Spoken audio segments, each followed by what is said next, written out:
Alrighty, I think we're live. Welcome back, everyone, and welcome to those of you that have not been here before. My name is David, and today we're going to continue the Building Octo series, where we work on Octo, an open source app that I've been working on using front-end technology such as Vue.js. And this app is used for writing. Really, any sort of like notes or document management is the idea. As you can see here, we're actually looking at Octo at the moment. And then over here at my page on GitHub, voraciousdev/Octo, you can see that we've got the open source repository. I'm trying to figure out, I have a couple of ideas of what we're going to do today. So we're going to start with some like basic sort of open source project maintenance. Then from there, we're going to pick up a feature and build it out. Hey Tiff, how you doing? Got a wave back, since you waved. I think what we're going to be starting with is just sort of going over the previous work that we've done here on the channel. I actually have not cut a new tag or release for Octo since maybe episode 1 or 2 of this series that we started doing, which was a couple of weeks ago. So I'm really hoping that today we can create a new release because of the additional features and potential introduction of bugs. I'm probably going to call it 0.10.0 rather than some sort of patch version on 0.9. So yeah, I think we should probably get started with that. Glad to hear you're doing well. I'm doing well. Little tired, but really not too bad. So I've been feeling better. I think taking most of last week off was a really good idea. And so I've been feeling a lot better, actually catching up on some sleep as well. Don't forget to enlarge the text. Yeah, I appreciate you saying that. So funny enough, I actually already did on Atom here, which of course you can't tell until we open a file. Text is already fairly large, hopefully large enough. If not, we can of course enhance it. And then on the terminal, I also made the text pretty large already. So hopefully it's good to go. But again, if not, absolutely just let me know. And I'll make sure to zoom in a bit. Finally starting to remember, right? That's the biggest thing. So as I was saying, I think that we can go ahead and get started with some of this maintenance work. Just to kind of recap or review what I'm talking about here. Actually, this isn't even the best way to go about it here. If we look at the tags and branches here, and we go down to tags and click on 0.9, keep an eye right here. You see it says 113 commits on master. If we go to 0.9, we're at 103 commits. So we've added 10 commits since 0.9 came out. And I think that's like a good indication that we should probably, excuse me, I think that's a good indication that we should probably cut a new release. We have a couple of features that have been merged in, a few PRs, and then a couple like very minor like cleanup commits. So there we go. That was weird. Oh, I think I was looking at Streamlined's chat. This is way better now. The chat's much larger, so I can actually read it without having to squint. So now that we know what the commit hash is here, so we've got, whoops, well, I didn't actually mean to click that, but that's okay. Now that we know what the commit hash is, if we go back to this tag list view, so go to tags, go to 0.9.0, and we've got this hash here which indicates where the last commit was that this tag is pointing to. You can see it also has a message, which is probably going to be even more useful for us. So merge pull request number 53. That is where 0.9 is at. So if we go back to our master branch and we open the commit history, excuse me, what you're going to see is that merge pull request number 53 is that was 18 days ago that it was committed, and it's down here. Looks like October 25th is when that was. So all of these other commits that you see in this list have been added and do not yet have a release that encapsulates them.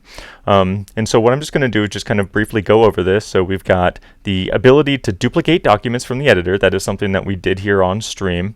Merging that pull request in. Someone opened a PR for one of the simpler issues, a starter issue that I had for changing the code block comment color. So that's in here. and we got a customization of the scroll bar actually added, because on Windows PCs, the scroll bar in Octo was a very clunky gray and sort of like standoutish color and design. It really detracted from the like clean UI that you see here. And so, whoops, here we go. If I change this back, you can see now we do have a custom scroll bar here. And it's just a grayish color. And if I open a document, let me see if I have a longer one. Yep, you can see on the right side, we've got the same scroll bar now. So rather than having the Mac scroll bar on Mac, which was actually pretty, and then having the Windows scroll bar on Windows, we decided to implement a custom scroll bar. And that was an issue I had opened, but it's an issue that someone else actually tackled and opened a pull request. And all I needed to do was provide a little bit of feedback and then merge it in. So that was really fun. I was happy that someone decided to tackle that. That was Austin here. Merging that PR in. We also added the ability to merge 2 or more documents together. That's actually what we worked on the last time we were on stream together. So that would have been episode 4. And I don't remember exactly when that was, but it was around like a week, somewhere between 1 to 2 weeks ago. Then I updated the README to add a link to the Octo intro video. That is actually just a clip that I took from one of our streams here, but I felt like it was a pretty solid 1.5 minute clip that explained what Octo is, at least at a very brief, like high level. This is from that same commit, or from that same PR where we changed the scroll bar. And then I did a little bit of cleanup. So really not too much. We do have a couple of bigger features. So the ability to duplicate documents, the ability to merge documents together, both of which are kind of larger. So what I'm going to do is I'm just going to check out the master branch. I'm going to make sure it's up to date. And then I'm just going to run through each of these little features and run through some basic things such as like creating a document or deleting a document, all of that. Assuming everything works, I'm going to go ahead and call it safe, and we're going to create a new release. So all we need to do then, I already have the server running here, but just as like a little refresher here, to run our server in the Octo directory, you just run npm run serve dev. This serves the development version of the app. And again, that's going to be available on localhost :8888. Make sure that we have master here. Make sure that master is up to date. Looks like it is. That's good news. And then we just need to open it up here. Awesome. So first things first, can we create a new document, right? And I'm not sure what that message is. I think that may have been there before. That might have been for me closing the serverette. Hey, Hannah. Hey, gaming. How's it going? Who, David? I, David. So we just want to make sure that some basic features work now that we have everything sort of combined together. So what are we going to do? This is a new document, right? So we create a new document. Let's make sure it appears in the list of documents. It sure does. Another feature we added was the ability to duplicate a document. So let's duplicate this document. Does the list now have 2 documents? It sure does. So we duplicated the document, right? Let me go ahead and just edit this one. Duplicate it again. We should see that it duplicated the last one. Perfect. And then one more little check, of course. We added the merge documents feature. So we enter edit mode here. We select a few documents, and we say merge them together. Looks like it worked, from what I can tell. That looks good. Awesome. Can we discard? Well, we should actually, just to verify that it worked as we built the feature out, it should discard all those original documents and actually create a new one. So if I go to discarded, you'll see these are all those documents that we just merged together into one. Sure enough, seems to be working, seems to be good. And then we're going to just test the discard feature. Yep, test the restore feature. Good to go. I think that's pretty solid for the testing. We didn't really add anything too complicated. We just did add a couple of new features, and I like to just run through some manual tests since I don't have automated tests set up. All is well. Glad to hear that. That's always good to hear. Happy to see you. Awesome. Happy to see you as well, or at least be able to like hang out and interact. we're going to have to play some more Apex soon, so I'm going to have to coordinate with you in Discord for that. Actually, speaking of which, speaking of Discord, it just came to my mind. I created my own Discord server, and you can find a link to that in my About section on my Twitch profile. So there should be 3 links now. There should be a link to my Twitter, a link to my GitHub, and a link to Discord. This new Discord server is called Devs, just very basic. But you don't have to be a developer to join. I think I don't remember exactly what I made the intro line, but it was something like, this is a community for people who think code is cool. Like, you don't have to be a developer. If you just want to hang out, then that is absolutely okay as well. But I did set up a Discord, so if you're interested, feel free to join. No obligation, though, of course. When we talk about Octo, there's going to be a channel in there dedicated to Octo, so questions about it or just discussion around it.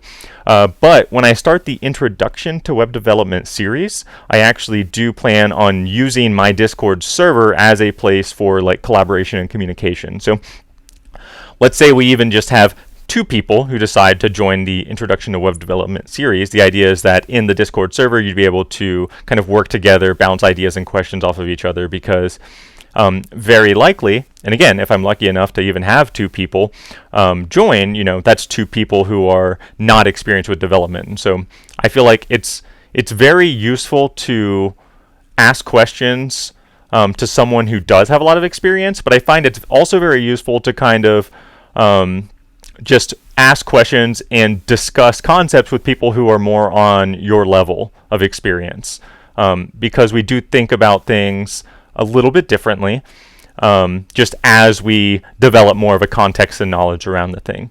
So web development, obviously for me, I try to keep a beginner's mindset, but that's very hard to do. You just kind of get used to things, and things just sort of click and make sense without putting much thought into it anymore.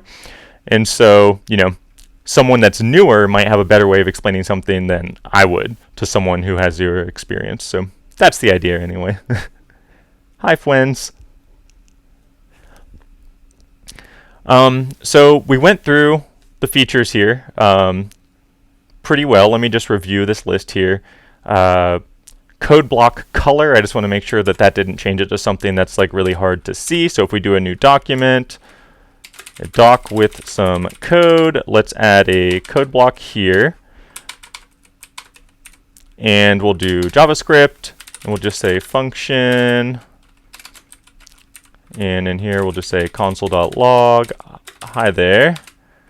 And we'll add a comment. So in JavaScript, I believe you can do // a comment.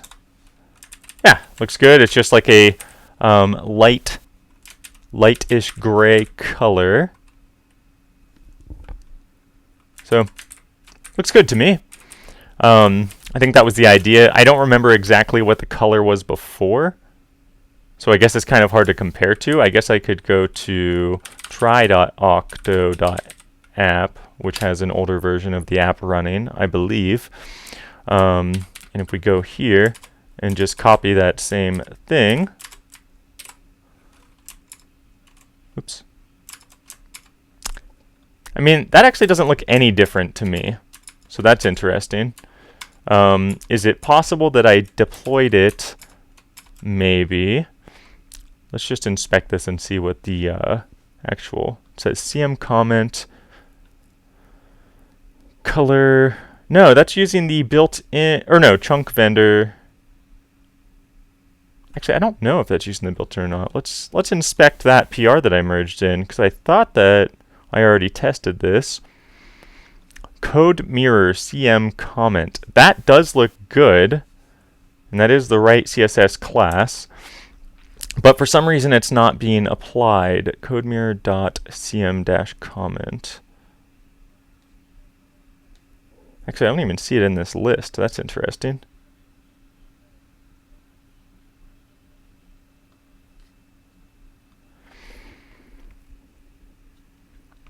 Well, why would that be?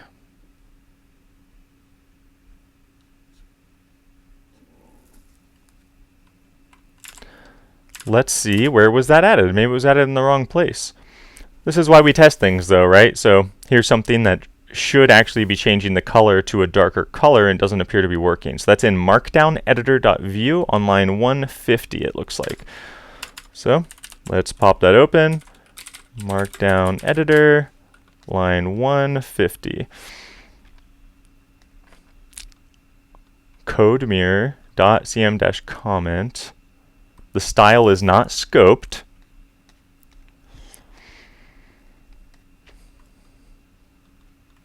cm-comment, I believe, is the class that was on that element. Sure is. So the color we should be seeing, pay attention to this line, and also I think it affects the ticks around it as well. But if I just change this so that you can see what I'm expecting to see, we've got this color of 9E, 9E, 9E. CSS uses, you can use non-hexadecimal, but often use hexadecimal colors. What that means is you've got anywhere from 0 to 255 for the red value, the green value, and the blue value. That's 2 characters for each one, because hexadecimal is a number system between 0 and 15 per digit. And so once you get to 9, instead of resetting at 10, it goes A, B, C, D, E, F, and then you have 1, 0. So because of that, you end up with two characters that add up to, if FF would be 255. And so you can really tweak like your red, green, and blue values like very granularly. But anyway, let's test that out. Let's replace that, and yeah, okay. So it got noticeably darker. Like, it wasn't anything crazy, but it is a little more distinguishable from the actual like plain text now, which is what we want. So that's very interesting. Like I said, I'm kind of surprised. Let me just scroll down and see. I see code mirror. Code mirror. I don't see the like 9E color though.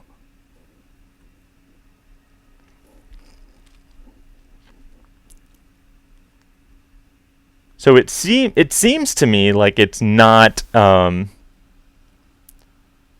maintaining that style for some reason, which seems very odd.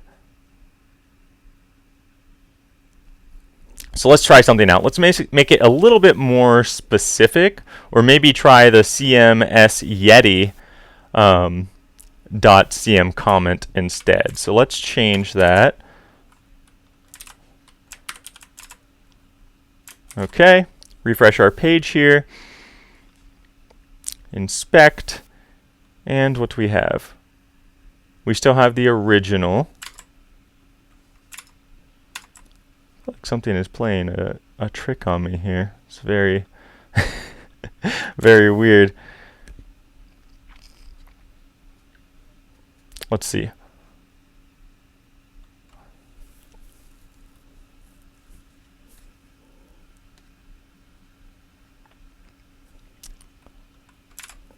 Let me see if these other styles are being applied. I'm not going to waste too much time on this if this ends up being a little harder to track down, just because like this is kind of like I don't know, it's not a very interesting problem. It's probably something really simple that I'm not thinking of, but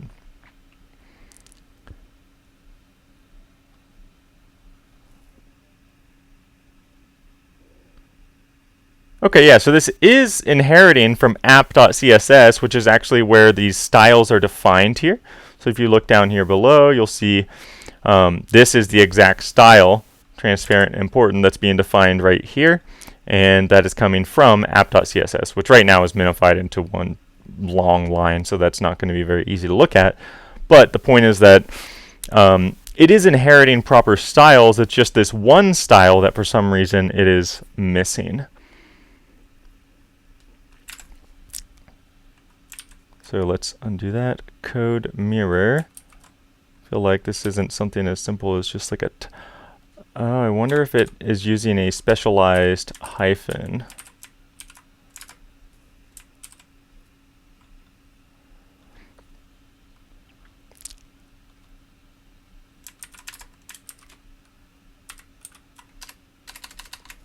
I mean, it can find it just fine.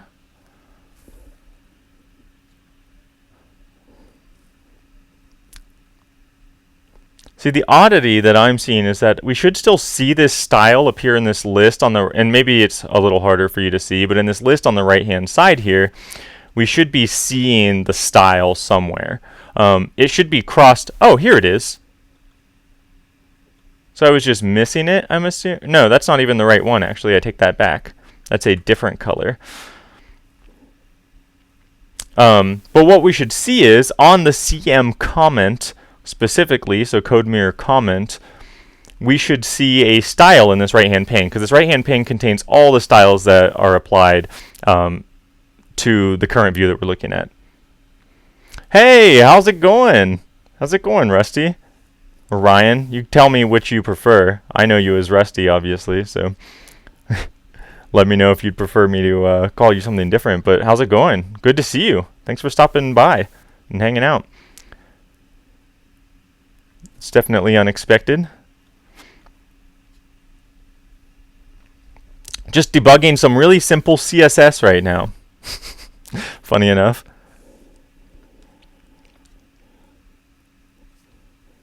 And so what I'm doing is I'm going through here and I'm looking for this, like this 9E. Actually, can I just, whoops. Yeah, so CM comment is only found in one place. And the color specified here is 94C 8BE. Good, making dinner nice. Yeah, dinner sounds good. I'll be doing that later tonight. I eat late pretty often, so no big deal. Well, what if I search by color? All right. I feel like something real weird is happening, but we're going to try adding, I guess, we could try adding an important flag, which kind of increases specificity as an override. That doesn't seem to be doing it, though. We can also try applying the color without the important flag to the entire document. Just see what happens.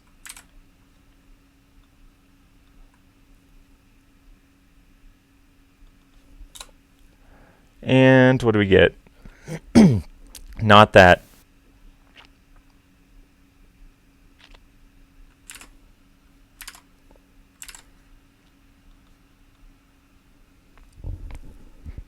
How interesting. Let's look in the rest of this code base. It's only defined here, only one place. Whoops. Here we go. Oh. All right, I'm just a dummy. I'm sorry, everyone. But I see the exact problem, which is that I'm still here on try.octo.app. They look identical, and I copied the file over, so without looking at the URL, there's nothing that would have indicated to me that I'm not on the development version. Let's close that tab and pop back over here. So, makes sense why we were not seeing any changes there.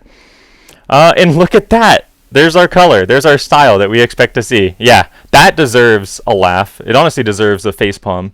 And it's not the first time I've done it either. That's what's really sad. But here we are, right? It's all right. You live and you learn. So the color, the color is there. The style is there, like we would expect. And all we need to do is essentially either increase specificity or use an important flag to like signify you want it to take precedence. So for the sake of this, I'm just going to increase specificity here. And what we're going to do is we're going to take this Yeti class, apply it to codemirror.yeti. That increases the specificity by a level. And then just for organizational purposes, I'm going to move it right here. And let's see. What do we have? there we have it. Now the comment is the correct color that you would expect. So it's interesting. I'm not sure why it was in a PR if it didn't work, but maybe, and again, I thought I tested this, but apparently I didn't, but who knows? I could chalk it up to a different browser rendering it differently. Hard to say, but we do have it the correct color now. Simple fix. Let's go ahead and stage that change. Oh, whoops. I definitely don't want the actual document color to change, so let's remove that. Boom. So we just took it, we added a level of specificity, we moved it up for organizational purposes. It's good to go. I'm going to go ahead and add that and commit it. Increase specificity for code block comment color. Specificity. I have to double check and make sure I spelled that correctly. So, cool. We're going to push it up, and we're going to go ahead and create our tag. So to create a tag with Git, it's pretty straightforward. You can list your tags with the git tag command. That's also how you create it. And you just say git tag, and you can either do, I believe it's -L for a light tag, which means you pretty much just want to specify a version number. Or you can do -A, which is short for annotate, and create a tag with a message explaining what your tag is for. So this is going to be version 0.10.0. Our previous tag was 0.9.0. The way that semantic versioning works, for those of you that are unaware, is you have a major version, the first number, a minor version, the second number, and a patch version, the last number. The idea is that patches are supposed to be reserved for things like bug fixes or really small changes. Minor changes will not introduce anything that is breaking, but it can introduce like new functionality. And then the major version, the farthest number on the left, represents a change in functionality that's so drastic that it could be breaking. So if I did a complete rewrite of this code base, for example, if we weren't in alpha, which we are, I would probably bump the major version because there could be breaking changes that would affect anyone who has forked this repo and built on top of this app. Now, Octo being in an alpha stage, I don't really have to worry as much about that. But eventually, when we do get to the beta stage and get to the actual version 1 release, the idea is that I wouldn't actually want to make a breaking change until the next major version, assuming I can avoid it. So we're going to use the -M flag to pass a message, since we said we want to annotate it. And what is this going to include? Actually, how do I normally do these? So add ability to duplicate and merge documents. I think that's really the biggest changes that we added here, and so I don't really think we need to add a comment about the others. I will be adding a comment about all of them in the actual release, but let me just double check. Ability to duplicate, and I'll add a comment in the release about the scroll bar and the code block color. So add ability to duplicate and merge documents. Looks good to me. So git tag. So now we have this tag locally, and we just need to push it up. So git push --tags. And this will push our version 0.10.0 up to GitHub, as we'll be able to see here. If I go back to the repo, you should see on the right-hand side, or that's a release, not the same thing. Right here, the latest tag is already updated, 0.10.0, and in our tags list, you'll see 0.10.0. So now the release step. Releases and tags are kind of go hand in hand, but they're not exactly the same thing. On GitHub specifically, a release is a way for you to kind of also add bundled files if you want. So if you want to compile it into something that's downloadable, installable, all of that, you would typically do that in a release. Whereas a tag just is a pointer to the current state of the code, or a state of the code. It doesn't have to be the current one, because we obviously have older tags. So what we're going to do is we're going to go into releases here. you can see we've got version 0.9.0, which points to the tag version 0.9.0. We're going to draft a new release. This is going to be version 0.10.0.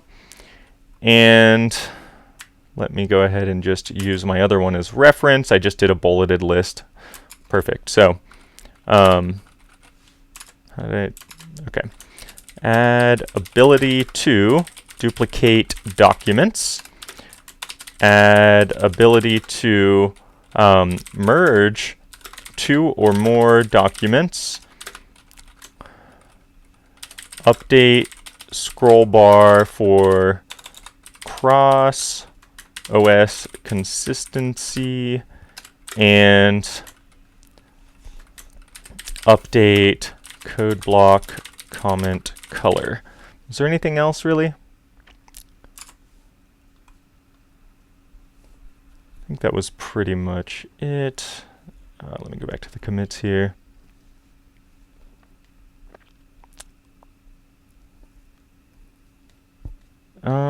Yeah, like the README updates don't matter. They don't really affect the code. So, all right, I think we're good to go. That's pretty much it. You can preview it here and see that we just have a basic bulleted list, and we can publish it. Uh-oh, correct. Oh, whoops, I forgot to use my tag here. Version 0.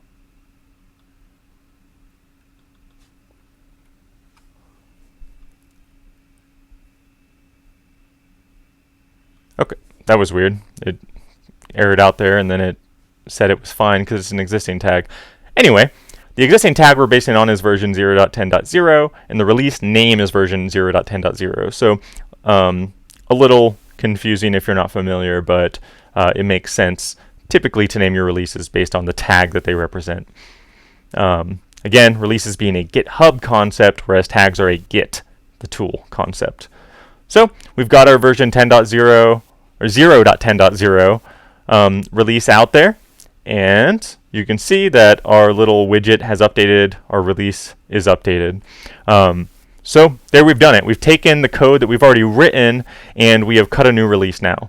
Now, one more step that we need to do is actually we need to apply these changes to the upstream version of Octo, so octo.app itself, and publish them. So let's go ahead and do that, actually. I think we can do that pretty quickly without too many problems. We did this once before on stream, and I actually took the app down, so let's hopefully not do that again.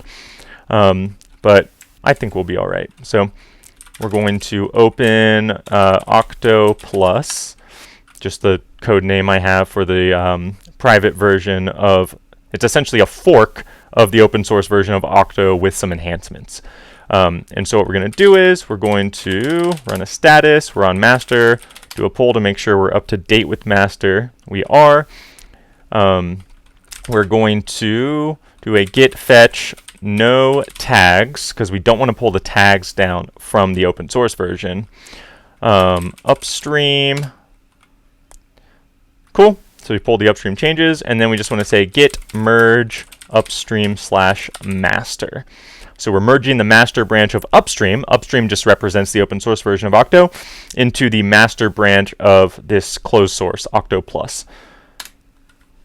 And we've got conflicts. I'm actually not that surprised because of the way that I've had to do some of the enhancements on Octo Plus. But let's go ahead and take a look. Let's open this up. We've got a few conflicts.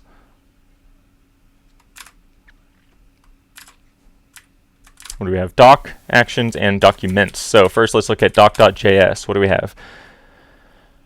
Oh, we've got merge and duplicate. What is merge? Merge is a concept that I added for Octo Plus. That's right. So we actually want both of these methods. It's just freaking out because the open source version was unaware of the changes that are in the closed source version and vice versa. So what we're going to do is we're going to dismiss. We're going to remove these indicators. We're going to close that. These are two separate functions, not the same one. It just thinks that they're the same and modified. And we're going to put these in somewhat alphabetical order here, so duplicate, then merge. Looks like that is good to go. All right, so we're going to add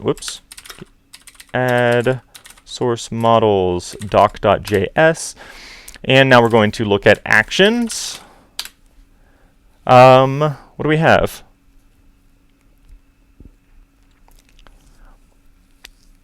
Oh, interesting. Yeah. Again, there is this concept of merging, which does not mean the same thing in Octo Plus, and I don't think I really thought about that when we were naming things.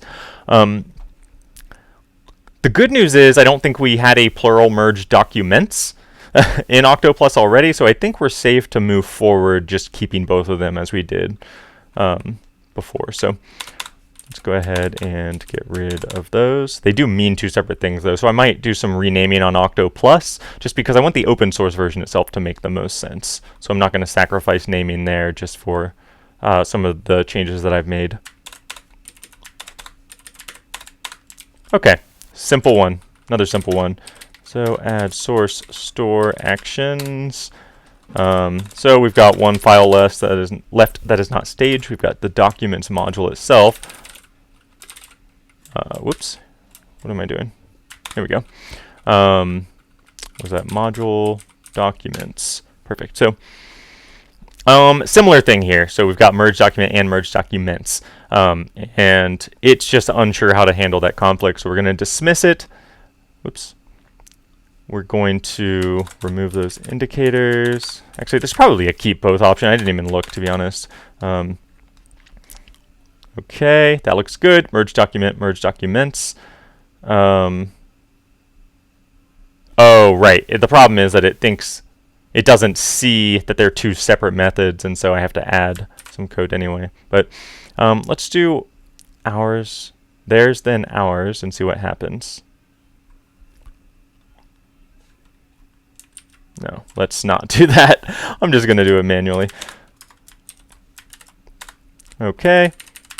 Indicators out, and we should be good to go after that. So we have the merge document singular, which again, not related to the merging feature we just added, and then merge documents plural, which is, looks like this is good to go. So if I just add this and say git merge -- continue, I believe. Maybe? No, it says git commit. All right, I think we're good to go. Awesome. So we'll push that up to master on Octo Plus. And then we just need to actually push the changes out to the actual GitHub pages branches. So I'll do Octo first. So keep note here on try.octo.app. You'll notice, what will you notice? There's no edit button here. Excuse me.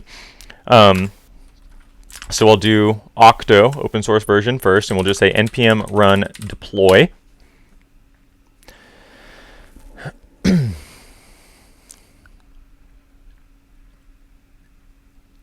So this is going to compile it down into the production version of the app. It's going to take those distribution files and override what is on the GH pages branch, and then it's going to push that branch up to GitHub for us because Octo is hosted, the front end of Octo is hosted on GitHub pages, and that's true of both the open source version, the sandbox, I should call it, at try.octo.app, and it's also true of the production version at octo.app.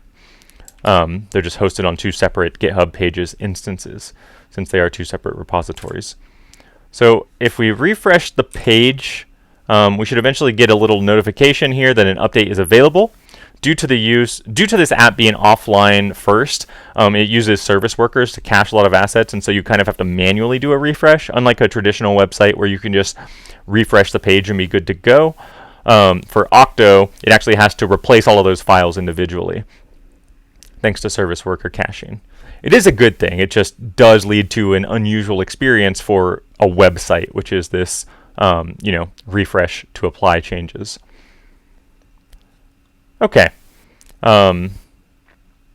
looks like we're good. There's an edit documents. I can select some documents. I'm not going to actually merge them together, but it looks like it's good to go.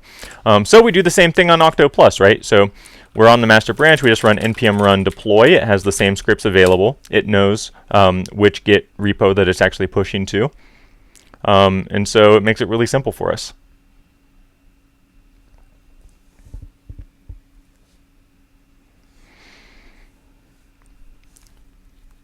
Awesome.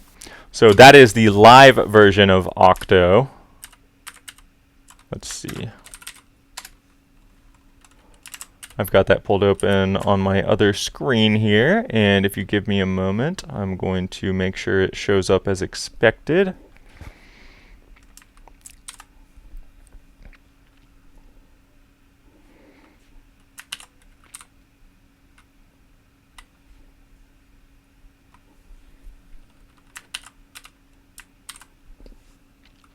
Not seeing the refresh yet.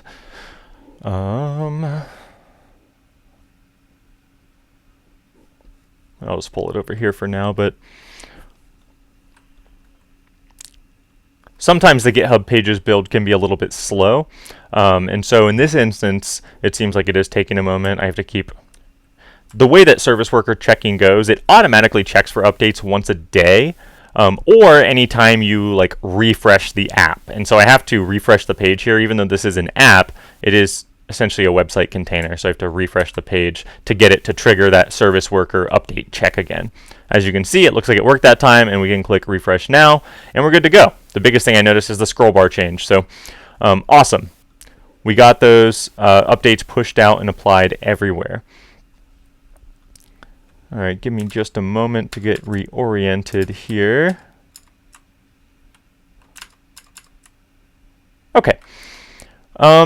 So what to do next, right? I think what I would like to do next is a new feature. So this, we already have, as I've like mentioned before, we already have a list of issues, and we could pick one of these to work on.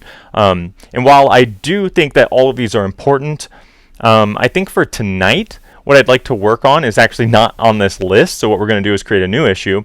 But what I would like to do is I would like to add what's currently in my mind listed as a meta panel. And this meta panel is going to give us some meta information about a document. And so the idea is when I have a document open, let me close out of try. I don't want to get confused again and spend 15 minutes wondering why my changes aren't being applied. So the idea here is that things like these actions, discard and duplicate, as well as random information, like the bottom right here, you see it says not saved yet. Or if I open a document that already exists, you can see that it says, saved 30 minutes ago. There's actually some more meta information for a document, such as the ID, which you can see here in the address bar. This is when it was last saved down below, but it doesn't tell you when it was first created, right? Or when it was deleted if it's a deleted document. So there's a bunch of like information about the document that kind of lives inside the application, but you as a user can't see. And I think that's fine.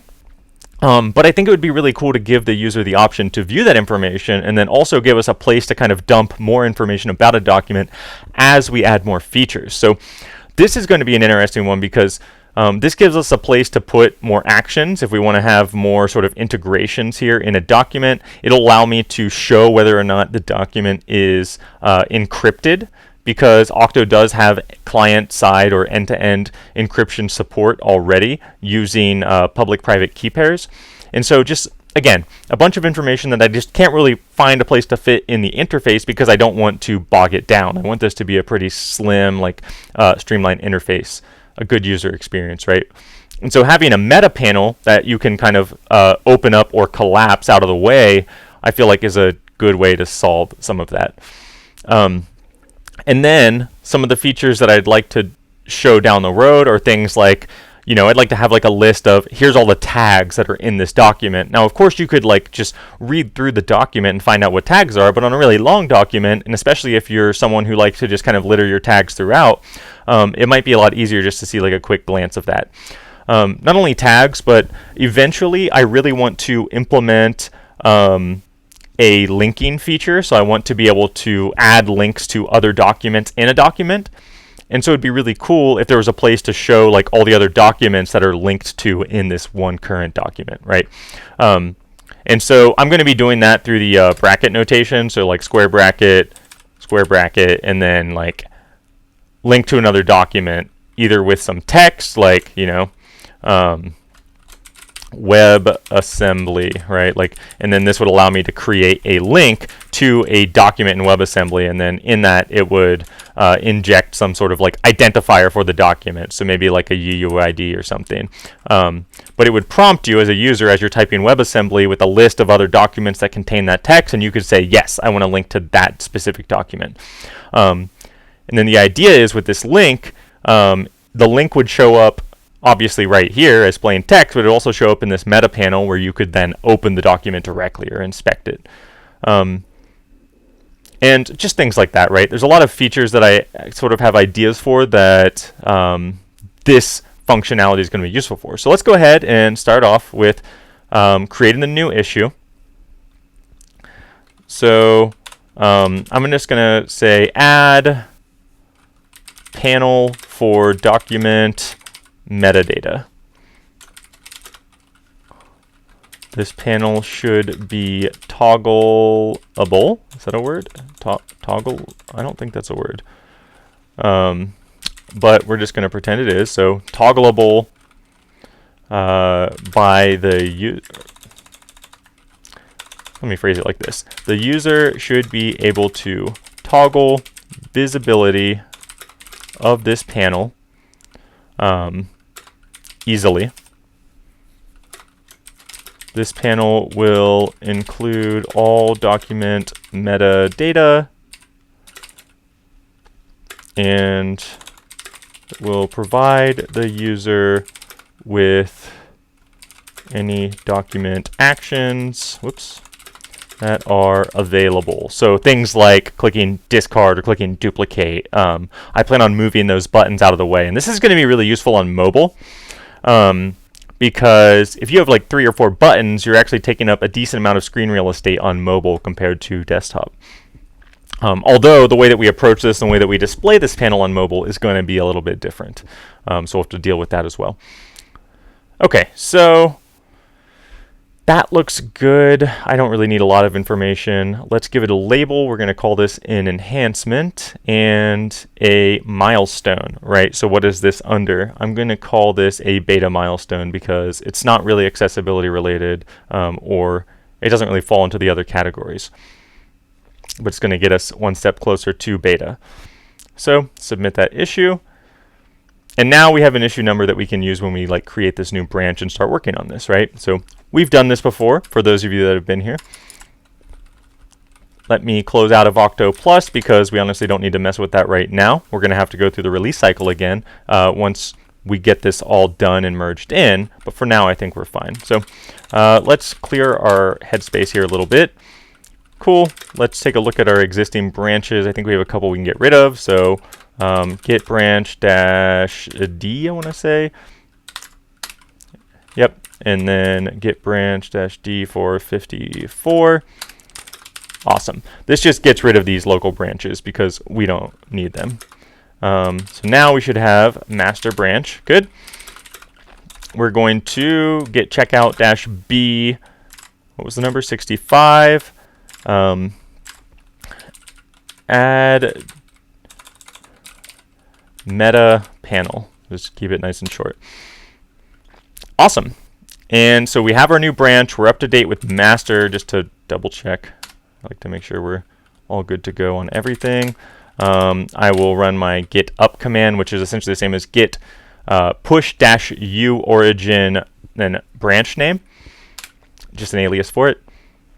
Actually, I think it's origin head, which always points to the current branch that you're on. Awesome. Oops, I don't know why I cleared that. So now to start on the actual functionality, right? So I'm thinking, or I'm trying to think of how I want to implement this. It is definitely going to be a new component. There's not a component that exists that I think is going to be easily reusable, and I think that's totally fine. So let's start off. Let's make sure we have the app open. We totally do. Let's make sure we have a document open. Again, we do. I'm going to delete this text because that was just, actually, I'll just leave it. It doesn't even matter. Let's see. Let's add some tags. A, B, C, X, Y, Z. That's fine. Just a couple of tags here. Hello. And then we'll be able to use these when we add this meta panel when we start wanting to display some extra information, like the tags. Give me 1 second.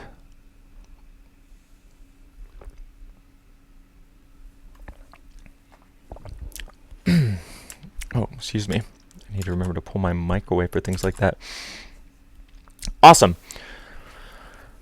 So, how do we go about doing this? Well, the first things first, I know generally sort of where I'm going to shove this component, but let's go ahead and take a look at the code here. I need to close out of this. This is Octo Plus. Here's Octo. Perfect. So we have a dashboard component, and in the dashboard component, we have the sidebar, which is this left sidebar here, and we have the content. Excuse me. Because the meta panel itself is going to be sort of context dependent, it's not going to be like a, meta information about the entire app. It's going to be based on whatever you have in context. Because of that, I think it makes sense to actually nest the meta panel under the content itself. We're going to open that up. Inside the content, you'll see we have a router view, because it does use a sub route here under content, under dashboard, I should say. If we look at view router again, we've got the dashboard component, which has children. And so these children get rendered based on what route you're on in the content right here. Awesome. So let's see. I don't think it doesn't need to live under the editor, I don't think, although I suppose it could. I'm trying to debate on whether I want this component to live at the same level as whatever child is mounted. But then again, maybe we'll just make it a separate component that gets mounted into whatever component needs it. So let's go ahead and open the editor up.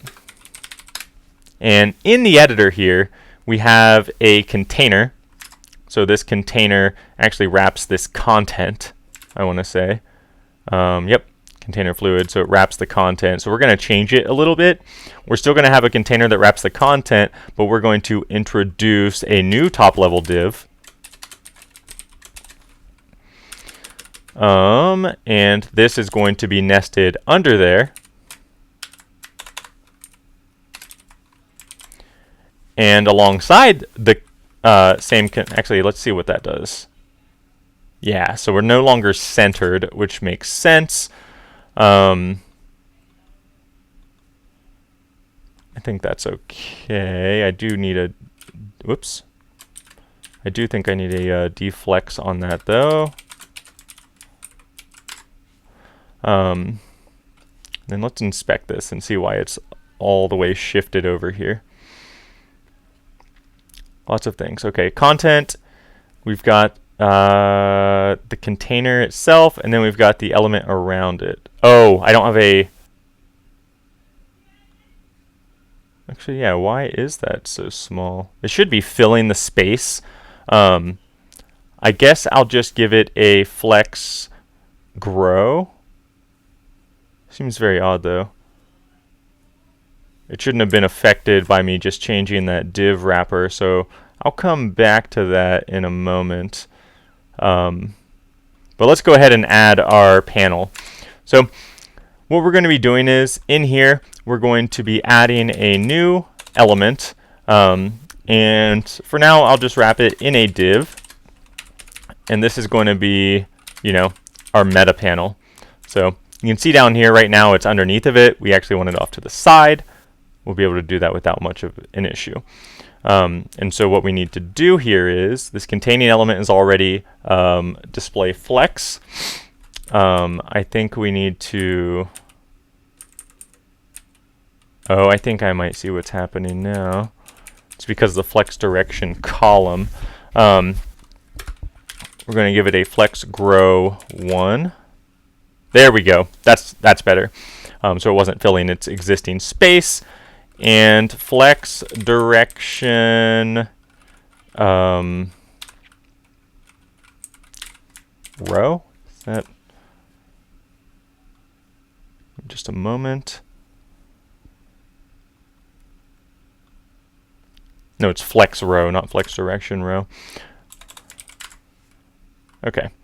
It does look like we're inheriting a flex column though, which is interesting. I wonder if that has to do with the way the content. Yes, it does. Okay, so why would we be passing a direction in? Let's go ahead and drop that. That might affect some of our other views, but we'll come back to that if that's the case. Excuse me. Let's go back to the editor, flex row. There we go. Now it's working. So you can see meta up here in the right-hand corner. It's kind of out of the way there, but it is working as we would expect. All right. So what do we want to do? We've got flex grow 1, which just means fill your space. We have the direction of row. We've got a flex item here and a flex item down here. So we want flex grow 1 on the actual content element, because we want the content element itself to like take up all of the space possible. Actually, I take that back. We don't need that here because of the container. But we're going to want to set probably a specific width on this meta element. And we're going to want to give it a different background color just to stand out, to make it look more of like a panel, as you would expect. So let's do, what should we do? Let's give it a class. We'll just call it meta for now. Move down to our styling. I will put it underneath these dot meta background color, and let's match whatever the sidebar is just for now. I might make it stand out a little bit different, but 05. Okay, boom. So we've already got it. It's already taking up its full width, full height actually, which is what we would want. The width, however, is only taking up the content width, which is expected. That's what Flexbox generally does. And we're going to want to assign it a static width for now. So I'm going to make it match the left sidebar. So we're essentially going to have two sidebars now. I just need to figure out what that width is as well. So we already had the sidebar open. And, oh, right. I think this is actually specified in the content. Not the content. Where's the sidebar mounted? In the dashboard. And you see it has a class of sidebar as a min width of 17 rem. So we're going to actually take that same style and just inject that over here in the editor under meta. There we go. Okay. So now we essentially have two sidebars. Again, I think just based on the design of this app, I think that we're eventually going to want to make this sidebar on the right, this meta panel, it's probably not going to be the same color as the sidebar on the left, and the main reason for that is just because we want the one on the right to appear as if it's more part of the editor and not necessarily like another sidebar in the app itself. And it is going to be collapsible as well. For now, though, I think it's fine. And it actually, so funny enough, it actually aligned all of these buttons and this text up over in here, but that stuff isn't actually contained in this meta panel yet. It's just appearing there because of our positioning. We have fixed positioning on those elements, so they're just always going to appear in that part of the screen no matter what's there. So that's one thing we're going to want to fix for sure. Let's see, what do we want to go in this panel here? We definitely want these buttons. So these buttons we're going to actually move. They currently live kind of free floating right here. So document actions. And the saved at as well. All of these are going to be moving down into the meta panel. Awesome. Looks good. And the saved at we're definitely going to position at the very bottom of it. We'll come back to that. But we've got these document actions, which is just a div of essentially clickable buttons that have some sort of functionality. So we want these buttons, instead of having all of these custom like fixed styles, we want to give them more standard styles. So it looks like we already have the button classes applied to them. So I think we just need to go down here and delete some of these custom styles. So document actions, what does it have? It has a high Z index. It has right top margined, position fixed, color. So all of those things I think can be removed. Nice. That looks pretty good. I'm kind of curious why one of those buttons is filling the width and the rest are not. Probably something to do with the way that discard style is applied on the element. So let's go ahead and wipe those. We're not going to need those at all. And then the color, I'm kind of... Yeah, that's the default color, I'm pretty sure. So I don't think we need that at all, actually. Instead, what do we need? We want to give it a little bit of a padding similar to this over here. So I think on the entire meta div, we're just going to give it a padding value of 1. No, definitely more than 1. 3 might be correct. I think that lines up with what we've got over here. So let's just take a quick little peek. We've got px3. Yep, so 3 is what we want, and we've got 3 over here. Awesome. So now we want these buttons to appear. We could do them in line. We could do them longwise like they currently are and kind of vertically stacked. I'm not really sure what's going to be best, but for now, we'll just say vertically stacked and give them the full width. Why not? So I think, yeah, these all work. Like, we didn't really change any functionality there. This we're going to want to send to the bottom probably, so that it appears similar to where it was before. And let's just test. Nice. So, whoa. Oh, that was my change for flex direction. So there's a couple of different components that get mounted under the content. And this is where we had like a flex direction column just by default applied to the router view. But really each of those different components should maintain which direction they want the content to flow.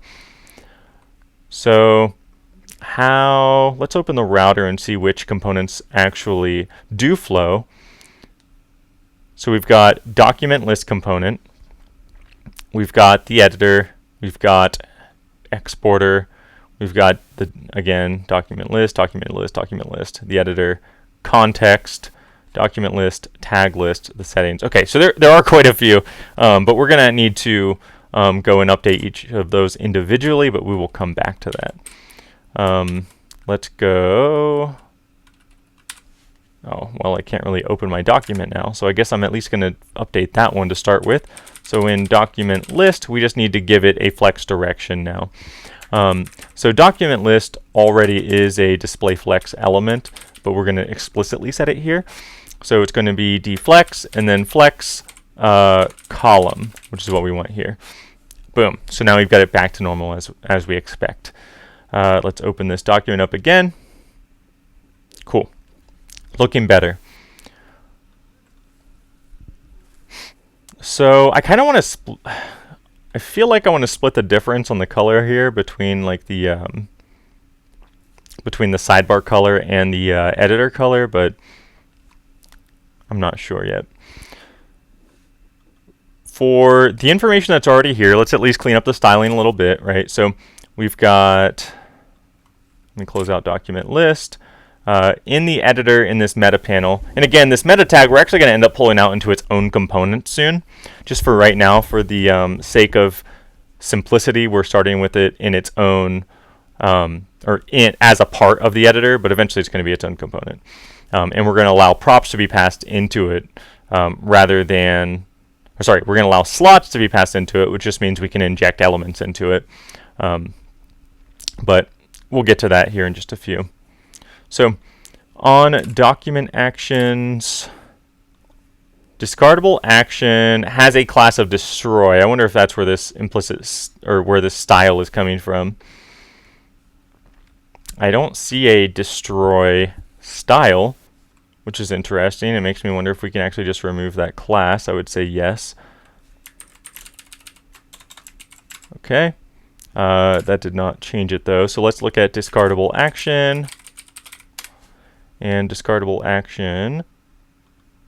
Just align item center, cursor pointer, display flex. So display flex is given at the block level, which is causing it to fill out the rest. That's totally fine though. I mean, honestly, that's kind of what we want. So I'm going to leave that alone because we're going to make the rest match.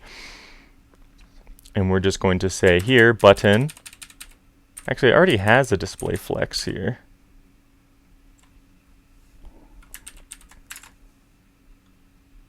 Let's just take a look and see what's causing this full expansion. Oh, flex grow. That would do it. No, that's not on the correct element. So we've got the label, and then we've got button, small button, secondary, display flex. Yeah, flex isn't doing it.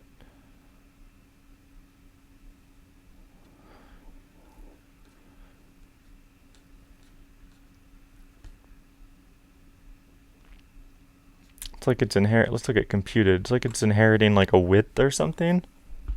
No, width is calculated. Display flex. Let's look at the other ones next to it. What do we have here? We have display flex. Height is calculated, width is calculated.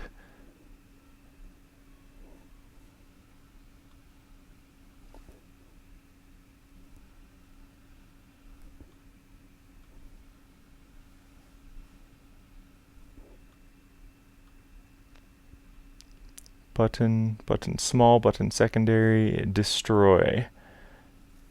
I feel like it's got to be that destroy class inheriting something.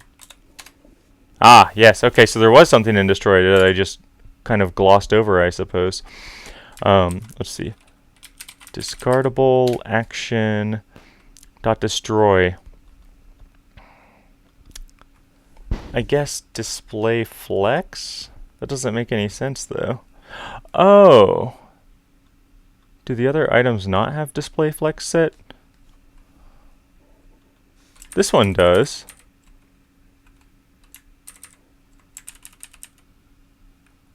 How interesting. Or maybe destroy is inheriting another style from somewhere else. Let's take a look. We're going to look for, oops, wrong element now. I have to refresh, I guess. There we go. Destroy.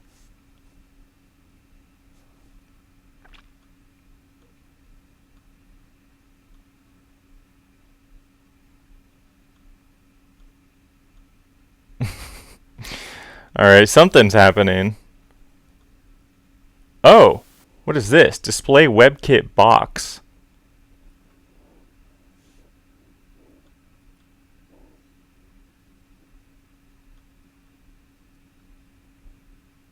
Huh.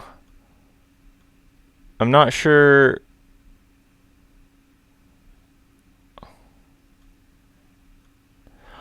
Oh, I see. When I turned off Flex, WebKit box was still on.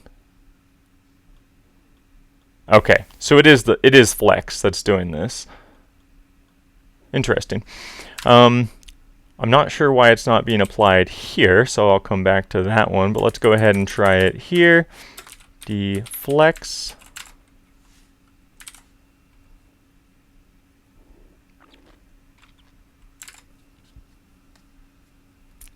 Well, let's change discardable action.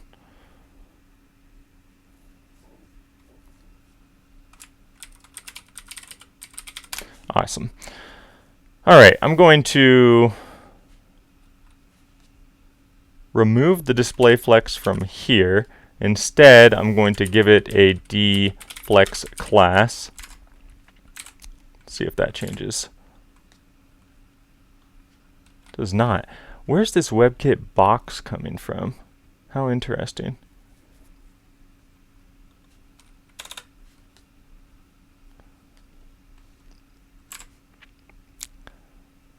because we have the same style right here.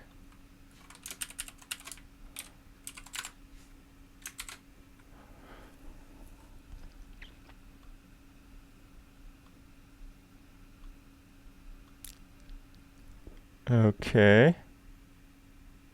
Oh, it's so ridiculous. How did I miss that? It's because it's inside of a div. The div has deflex applied to it, and the button has deflex applied to it, but they do not act the same way when that's applied, because I'm actually not entirely sure why that is. I'm assuming probably because some default styles are already applied to the buttons themselves. But that makes more sense. I guess if I change this to a button, that would probably fix the problem. Yep, there we go.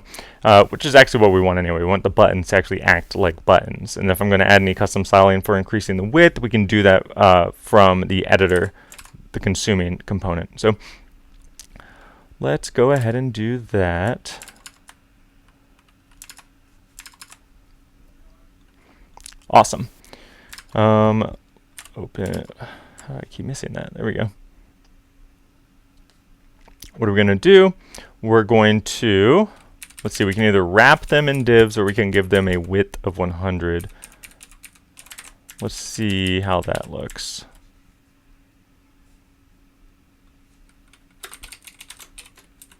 Oops. W100. Does that actually do what we want? It sure does. Awesome. And then if we need to, we can come back and remove that, of course.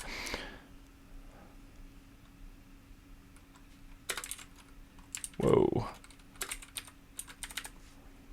Good. W100. Perfect. Now all of our buttons take up the full width. Which, you know, I could see it going either way in terms of whether that looks good or bad, but it'll work for now. Awesome.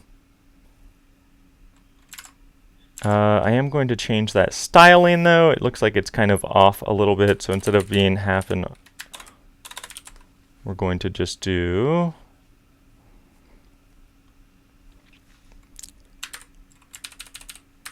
what's it, MB2 for actually we'll change it to a 3. We'll make that 2 is good. Okay, so we'll give it a margin bottom on there. We'll do the same here and the same here. Perfect. So still spaced out, just using the utility classes rather than writing some custom CSS for it. All right, that looks good, and now we have some extra spacing here as well. I mean, honestly, that's not too bad. Now, I, of course, would like to move this saved time down to the bottom, back to where it was. Probably. I guess it doesn't really matter. We still have the actions available here. I think one of the important things we still need to do now is go through each of the other components that are mounted and make sure they're mounted correctly. So settings, for instance, that actually looks good. What else? Context. Context looks different, I think. I can't tell. I'll come back to that one. Add a document. Whoops. Report an issue. Actionable looks good. Recent, untagged, discarded. We also have this tags route. Whoops. Just tags, not... Yeah, that's messed up. So the tags list,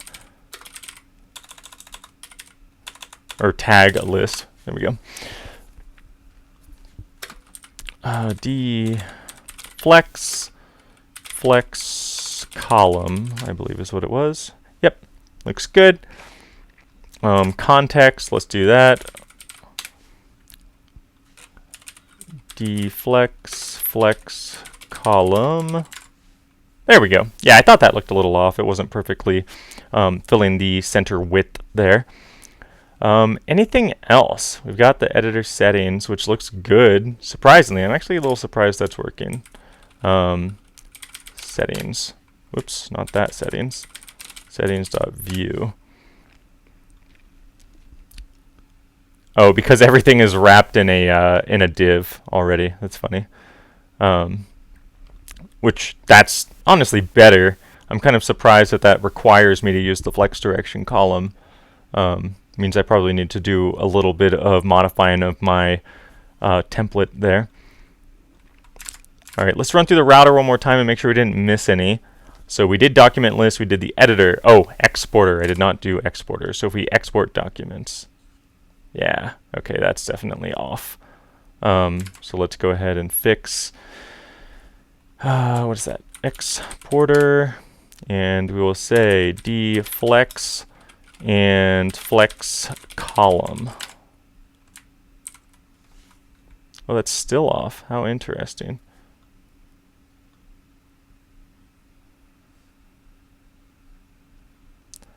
Let's take a look. Not that. Oh, it's just overflowing. How odd. Hang on now. The editor itself is overflowing. Why is that happening? Height 100%. Okay, that's a style I need to change on the editor, apparently. I didn't realize that was even possible for it to happen. So we'll fix that as well.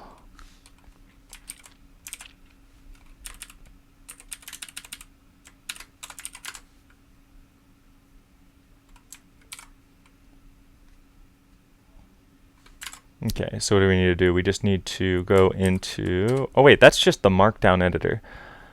Oh, interesting. In here, so we'll just say W100, I guess. There we go. That was a simple fix. Back to the router. We did exporter, document list, the editor, context, tag list, and settings. Okay, everything looks good now. So, yeah, that was pretty straightforward. Not too bad. New document here, not yet saved. That looks good. Trying to think if there's like much else we need to do, at least for the basis of this. So I'm not sure if I want to get into the actual into like adding a new feature yet. So we could add some more meta information though. I think that'd probably be a good idea. That said, I am going to take a quick break. So let me see how I can... I don't really have any fancy like scene setup or anything like that. So I guess I'll just add a note here and leave my screen on. So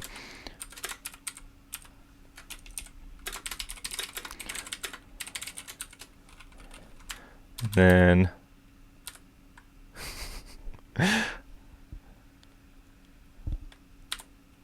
it's probably fine like that.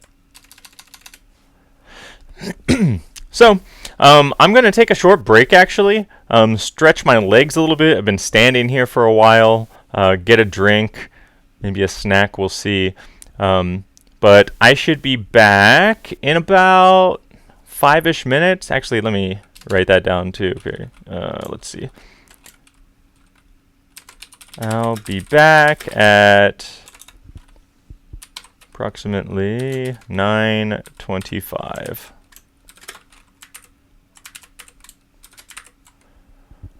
Because it's 9:21. I'll just, yeah, 9:25. I only need a few minutes. I'll be back very soon. So everyone else, like, if you're still like sitting, like, get up, stretch your legs. Highly recommend it. Get some water, hydrate, and I'll see you in just a few. I got to figure out actually how to even pause all of this on my end. So I think I can shut off my camera temporarily and then just mute myself. So I'll see you all here in just a few.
Yeah. Okay, I'm back. Sorry about the loud sound there. If you heard my mute switch get toggled. Let's see if this works. I actually grabbed my stool so I could sit down for a little bit. Yeah, this seems like it's okay. Looks like my camera's all right. Awesome. So, back at it. Let's actually test this out. Let's undo that and test out the little discard. Nice. Awesome. I'm liking this. I'm liking this little sidebar to house everything now. Thanks. Thanks for the welcome back. Got myself a drink here. Tiff, I know you're obviously a big Truly fan. I am as well. Figured just relax a bit and try to get some more work on this done. I feel like we could actually accomplish quite a bit in a fairly short amount of time.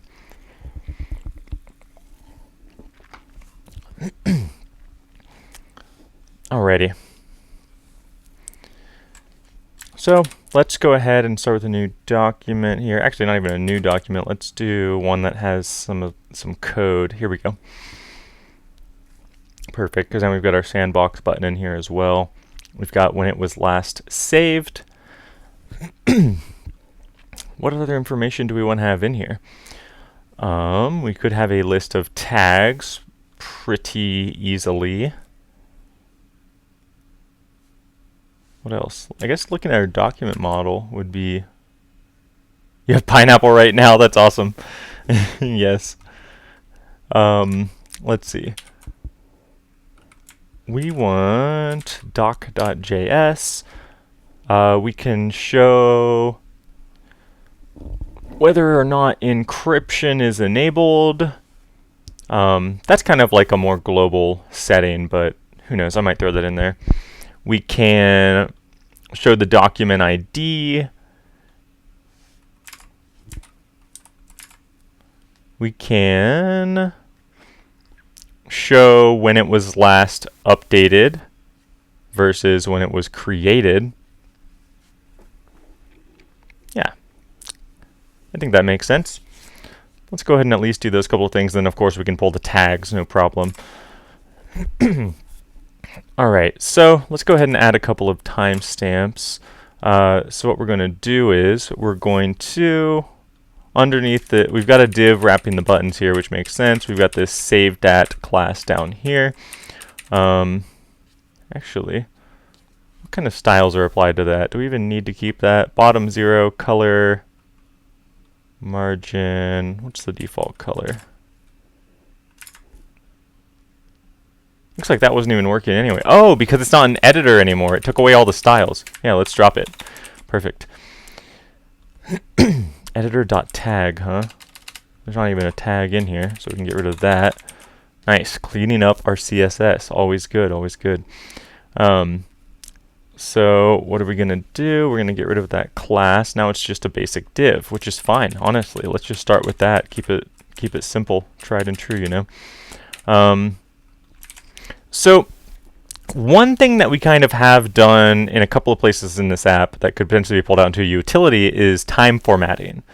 So how you display a timestamp, meaning like a date and time, can definitely change based on how you want to display it, right? Like maybe I just want to display a date, maybe I want to display just a time, or I want to do a whole date time. One place that we do this is we do have it here, which is kind of like what I would call a relative time. So it says save 38 minutes ago, right? So if you want to know the exact timestamp, you'd have to do the math yourself, and that still only gives you approximately the minute. But if you want an exact date and time, you can format the timestamp a little bit differently like we do in our list view here. So right here you can see it was updated small. Oh, the actual app is small. That makes sense. So you can see that it was, it's really probably still going to be hard for you to see, but if I enlarge it too much, it's going to actually affect the app a little bit. So you can see here that on, it was updated on Wednesday, November 11th, 2020 at 8:53 p.m. So we have very, like, down to the minute, specific date and everything. And so that's the updated on, right? We also have the same timestamp that we could display for the created at, discarded at, etc. So what we're going to do is we're going to do the same thing essentially as what we see on that other page, again, the list view, and I'm going to create a utility for being able to format a timestamp from anywhere the same way. So if we look at our document view, I want to say, yep, that's where we have this updated class. And in updated, you can see that it just formats the time like a very specific way. Now this specifically, not the updated on, not the string part of it, but the actual way that we use moment to format the time in this format, I'm going to pull that into a utility, and we're going to use that in multiple places. But even that, I guess, actually can wait. For now, let's just go ahead and just grab, actually, might as well just grab the whole line, right? Go into the editor. We'll create a computed property for this. So we've got saved at. We're going to do updated at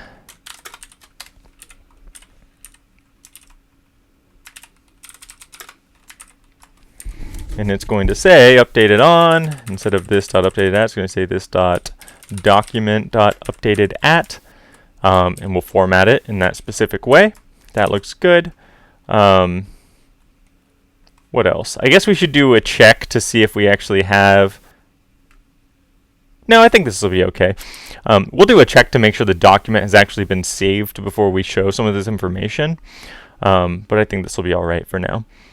So if we go ahead and take that and we just create another div here and we add another one called updated at, what do we get? Ah, nice. We get that full, like, drawn out timestamp that we expected. So one issue, however, that you might notice here, it made the bar quite a bit wider. And part of that is due to the fact that we were zoomed in. Actually, I don't even know if that affected it. Might have a little bit, but the other part of that is just that there's a really long string of text. So we're probably going to format this a little bit differently, actually, for this display. Instead of having the updated on sort of like in line here, we'll make that its own element. Oops, there we go. So we'll return just the timestamp. That's a little bit shorter, but honestly, we might even want to get like the updated date and the time separately. So we'll come back to that here in a minute and see if we want to change that up. But for now, what we can do is we can just say in this div, now we can use a label. And we'll just say updated on. And then here, we would just use a potentially a paragraph element. We'll see how that looks. Whoops, I guess I have to close that. Boom, so you see it says updated on and then the timestamp here. Now the spacing is a little bit off between them. So instead, what am I going to do? Let's do a div. Yeah, a div doesn't have default padding. So we'll do a div around those. And then here we'll say class equals MT3. There we go. So we've got updated on Wednesday, November 11th, 2020 at 8:53 p.m. Now this updated on should probably be a little bit smaller, so we can wrap that actually in a small tag instead. Makes the text a little bit smaller to indicate that it's a label. And then also I'm going to give it a class called text muted, which is just going to make it appear a little bit darker and kind of on the background. So now you can see it looks more like a label. It says updated on, and then we've got the actual value here. Wednesday, November 11th, 2020. So we'll do the same thing, the same sort of styling, and apply that to the others as well. So we're just going to kind of copy this block of HTML. We should see the same thing twice, actually, which is totally fine. For this is kind of a separate section, but for now I'll just leave it as like a margin top 3. I might move them a little bit closer. And then this one is going to be, let's see, we've got I'm trying to debate on the order, but one of these is going to be created on, and the other one is going to be updated on. So created at. If we come back down here, we're going to need to create this new computed created at. There we go. And then instead of this.document.updated at, we'll use this.document.created at. Perfect. And you'll see it says 8:15. So 8:15 is the time that it was when we actually created this document, and then it was last updated at 8:53. So we can go ahead and edit this and see if it updates again. Now you see the updated on is 9:37, which is our current time. And then this, of course, is being updated as we go. So saved a few seconds ago. If we sit here long enough, it'll say saved a minute ago or 5 minutes ago or what have you. But that's looking pretty good. So we've got created on, updated on. I think we'll do a conditional one for discarded. So let's say we'll just duplicate this again. Whoops, there we go. And we'll add one for discarded at this.document.discarded at. And that one will only be computed if the document is discarded. So we'll say discarded on. This whole thing will be wrapped in a v-if because we don't want anything to happen unless the document actually is discarded. Just we'll say this.document.discarded at. And actually it's just not, you don't have to say this when you're in the HTML portion, so it's document.discarded at. And then this will be discarded at. Perfect. So nothing, we discard it. Still nothing, so apparently I broke something.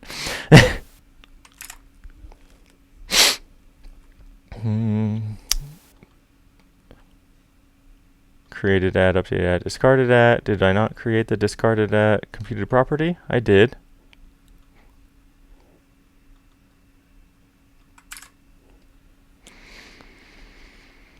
What did I break? The property or method created at is not defined on the instance, but referenced during render. Oh, it's because I'm on a new document. I actually was wondering if this would happen. So because it's a new document, we actually don't want to show the created at or updated at either unless the document itself exists. So where were we? I already lost what we were working on, the editor. So we're going to do a v-if on these others as well. And this one's going to say v-if document.created at. And then we're going to do a similar v-if down here on updated.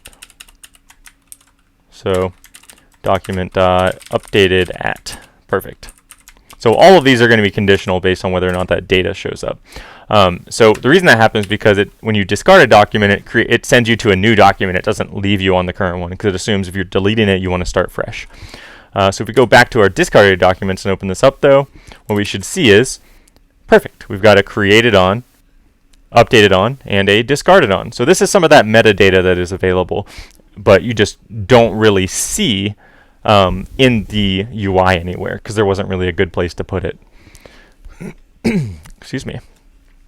So what else? What else? I guess one thing I noticed is that the background logo is off-centered. So that's something I'm going to want to fix at some point as well, and that's due to this extra element being placed here. But again, we'll come back to that. So created on, updated on, discarded on.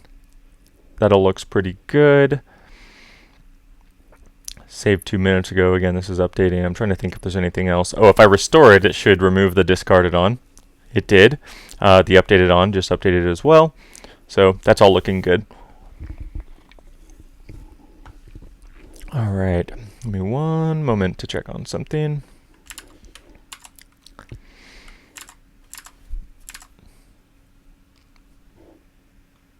Cool. All right, so So I think like one last thing, I'm probably going to be calling it pretty soon. I'm definitely starting to feel more exhausted. I think it's these later streams, but I am happy with the progress that we made, and very likely I'm going to be leaving it in this state and just picking it back up for the next stream. But I think one more thing I would like to do before we do that is I would like to add the tag lists. So I'd like to show the tags over here as well that are active in the current document. So what we need to do then is, the tags are available really easily actually on the document. That part's not going to be difficult. I'd like to do very similarly to how we rendered the tags over here in the tag list, even having them clickable more than likely. And so I'm going to look at the sidebar and see how we implemented it there. So what did we do? We created a header called tags. Makes sense. And honestly, I'm probably going to just go ahead and apply that over to this as well. Actually, more than likely, we're going to want most of this. So let's go ahead and grab that whole block. This could potentially be another component by the looks of it. And then we're going to inject it into this meta bar. And I'll do it above the timestamps. Okay, so we've got our tags header. We don't have the line, which is interesting. It makes me wonder if that's a style element that was specific to the sidebar. Item divider. Yep. So that's actually something that I think I would like to be a global class.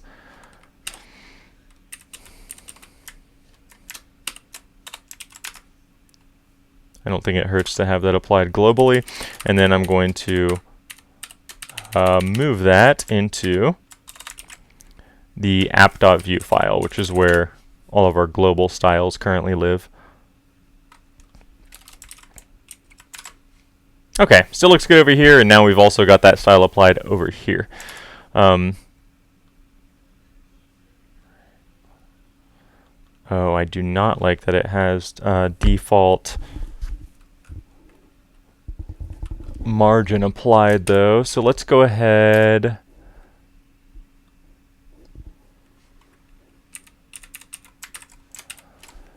Let's see where that's used. It's used in the sidebar, item divider. It's used in 3 places. That'll be easy enough to add. So what I'm going to do is, instead of including those margin styles, we're just going to say mx3 mb2. I think it was. Let me double check that. I think that's what we want, because 1 EM and half an EM. I'm going to remove it from the style here. Okay, so that looks good here now. And we said mx3 mb2. That looks good for this one. Yep. So that's right. Now we just need to reapply it to those others as well. So we've got the item divider here and another item divider up here somewhere. There it is. Perfect. So that looks good now. That's much better. And then what else has some inherent styling? Drop down header. Is that what we have here?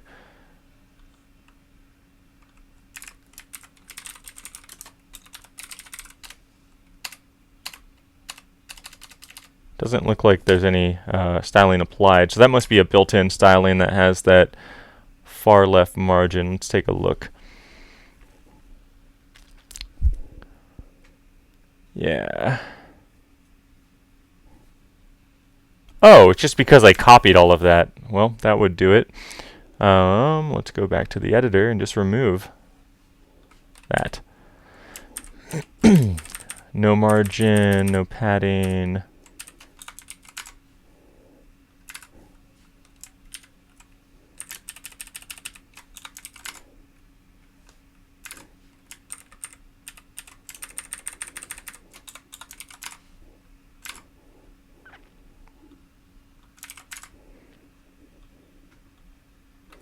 Oh, it must be P. Yeah, there we go. Okay, so we do want to add a MB, what was it, 2 or something like that? Yeah, that looks good. And then PX, we're going to do like a one maybe. Do we have it indented? No, we have it in line over there, so let's get rid of that. Just px0. Looks good. Excuse me. I'm going to make this a bit smaller. It's taking up a lot of space. Cool. So we've got our little tags identifier. It says tags.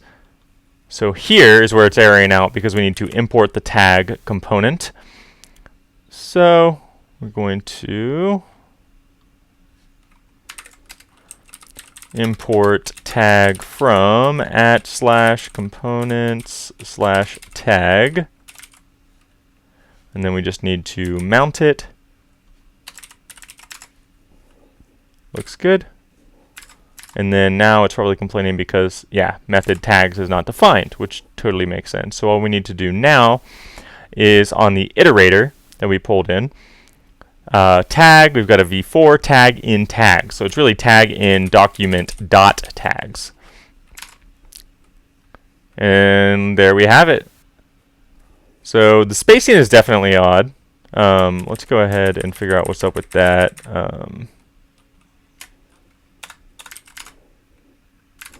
That's a little bit better, but still not quite right.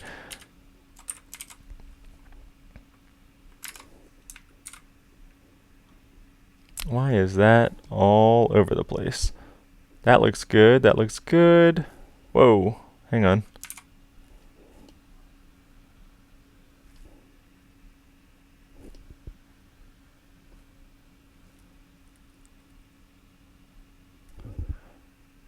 It's creating a new line item for some reason. Let's see what's happening. So the anchor element is wrapping around this deflex item.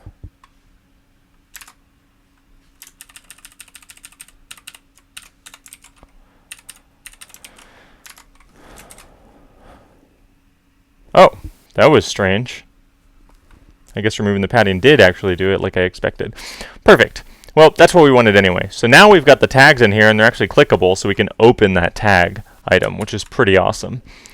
Oh God, spammed all at once by a bunch of accounts. That's always cool. All right, let's go ahead and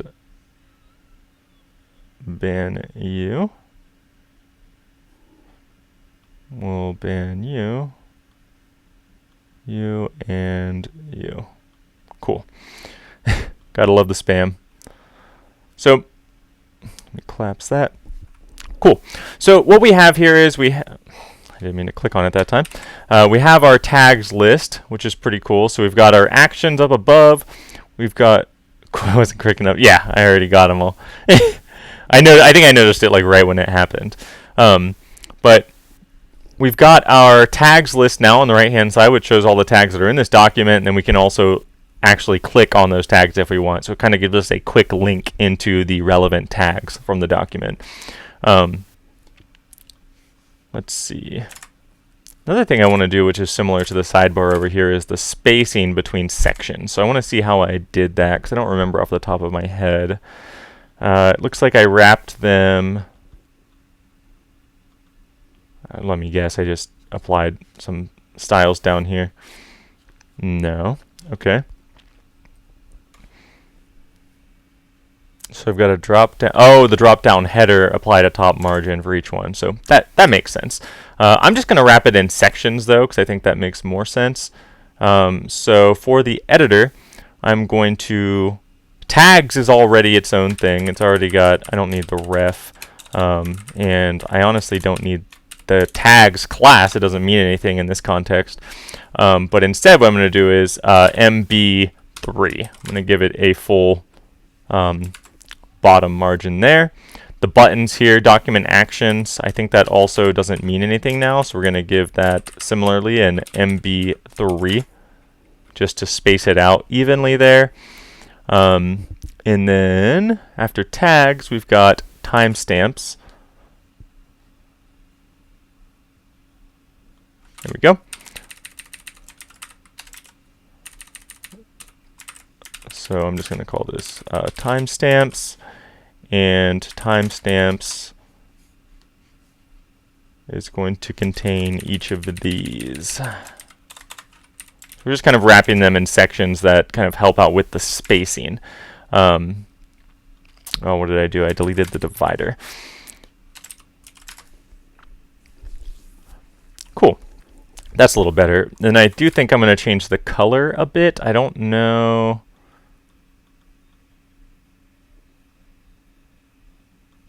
I don't necessarily want to do text muted on those, but I do want the color to be a little bit less obnoxious.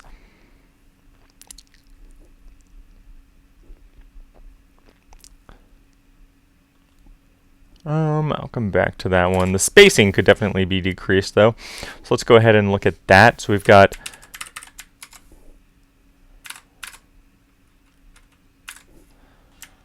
let's go ahead and make this match our styling for saved at.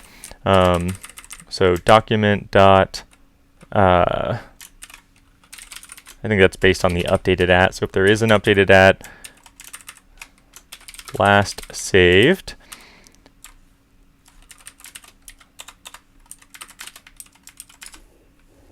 There we go. Saved at needs to be updated to not actually include saved. Just now. Oh.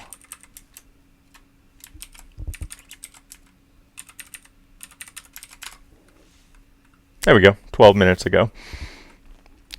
And now we just want to decrease that spacing.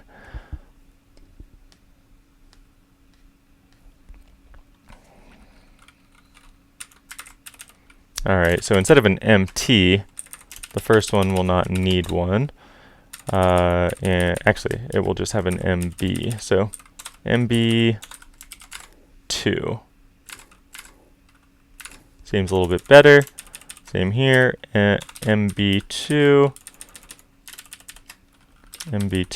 and we'll just go ahead and apply it to this one, MB2.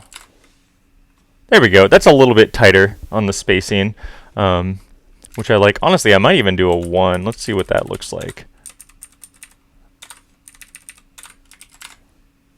Yeah, honestly, I think that's even better. So, excuse me. Nice. So that's looking pretty good, actually. We've got our sidebar now. It has some of the metadata done. I keep accidentally clicking the tags there. It shows what tags we have in our document. It shows some extra information about when it was last saved, when it was created, when it was last updated. I might even change the language there to just say created and updated.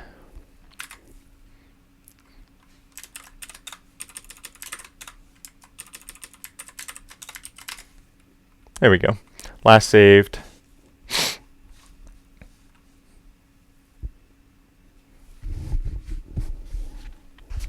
Cool.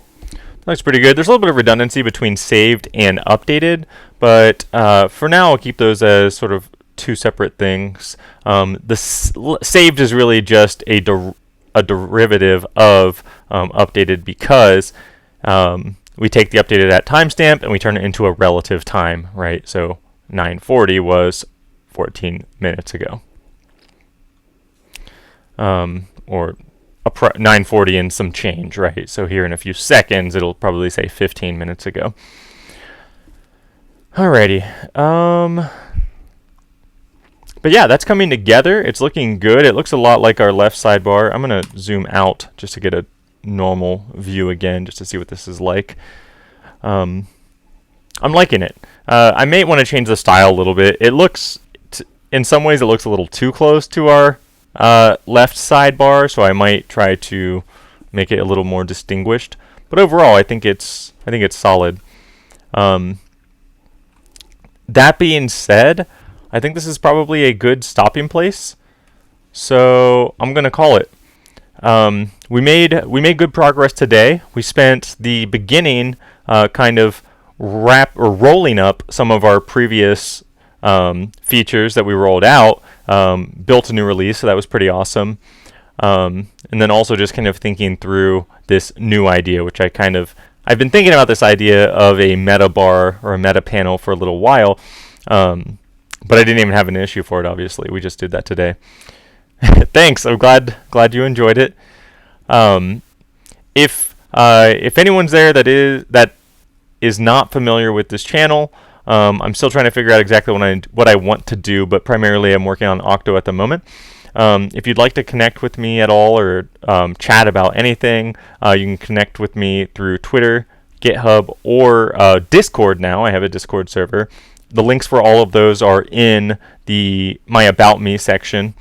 And yeah, I'm not 100%, I don't have command set up yet. Good try though. I'm not 100% sure yet of when I'm going to be streaming again. If possible, I may try to do something this weekend, so maybe look out for Friday or Saturday. And again, I'm still planning on getting things together for the Introduction to Web Development series. That is something that I have spent a little more time on, in terms of just researching what's available and what might make the best curriculum or tool for someone who's starting from ground zero. But that's still on my radar. So keep an eye out for news about that as well. Otherwise, thanks again, and have a great morning, afternoon, evening, whatever it may be for you. See you later.